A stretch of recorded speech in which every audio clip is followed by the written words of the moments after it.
Çdo ditë shqiptarët paguajnë me kesh për kafe, ushqim apo shërbime të vogla, por cila kartmonedhë kalon më shpesh nga dora në dorë dhe cila mban peshën më të madhe të paras fizike në ekonomi. Të dhënat e Bankës së Shqipërisë tregojnë se përgjigjja nuk është aq drejt për drejt sa duket dhe ndryshon në varësi të mënyrës se si matet përdorimi i paras kesh. Nëse flasim për numrin e kartmonedhave në qarkullim, pra për prerjet që përdoren më shpesh në pagesat e përditshme, rezulton se më të pranishmet janë kartmonedhat 1.000 dhe 2.000 lek. Ato janë prerjet që qarkullojnë më shpesh në transaksionet e zakonshme të qytetarëve, në blerje të vogla dhe pagesa rutinë. Por panorama ndryshon kur analiza bëhet në vlerë monetare. Sipas strukturës së keshit në qarkullim, kartmonedha që mban peshën më të madhe është ajo 5.000 lek, jo sepse përdoret më shpesh se prerjet e tjera, por sepse përfaqëson një vlerë më të lartë për njësi dhe përqendron një pjesë të konsiderueshme të paras fizike në ekonomi.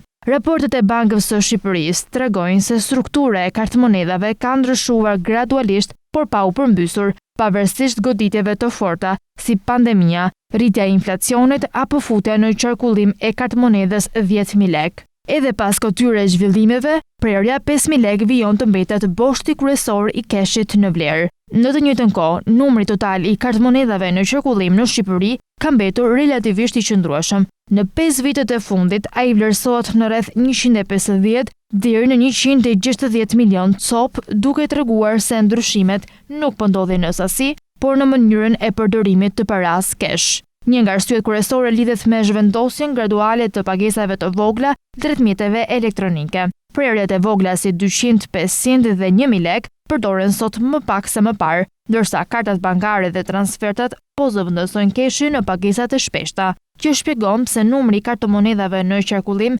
mbetet i qëndrueshëm, ndërsa roli i tyre në ekonomi po riformosohet. Një tjetër tendencë e evidentuar nga raportet është se kartmonedhat po jetojnë më gjatë.